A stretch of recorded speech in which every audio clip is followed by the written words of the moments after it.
Every morning before my feet hit the floor, I do this one thing. And this one thing has really transformed my life as I started practicing this since about May of 2025. And so it's been many, many months of doing this, and I'm so grateful that I was invited by the Holy Spirit to take this journey. And what it is I ask Holy Spirit, Holy Spirit, what do you want me to know about you today? And would you believe it?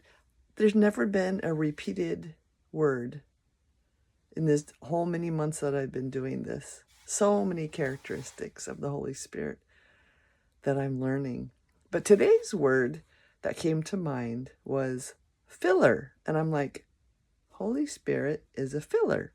And then I immediately got a picture of, say, like roofing sheets. Now, this is totally random. Like, these black sheets of, I guess it's made of asphalt and bits of like white and gray and dark gray. I don't even know exactly what it is. But I just pictured sheets and sheets and sheets of it on top of one another, and then a space underneath.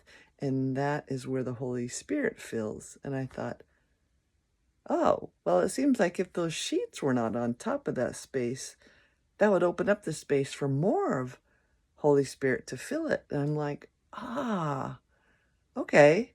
And then that led me to seeing a word that would help create more space. And I'm like, oh, okay.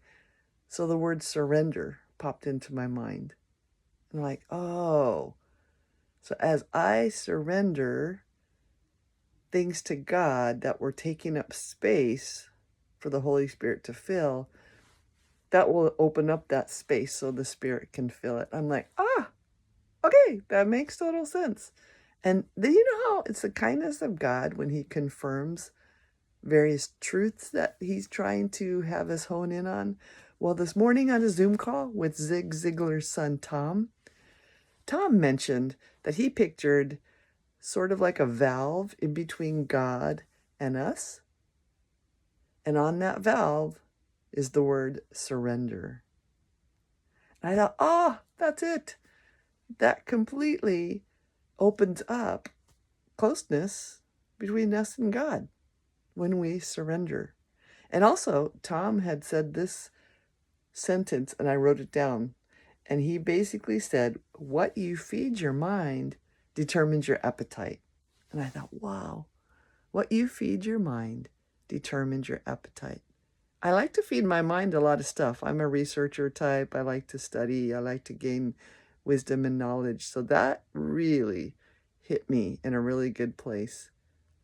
So, Ephesians 5:18 says, be filled with the Spirit. So I want to open up that space for the Holy Spirit to fill more and more of me in my life.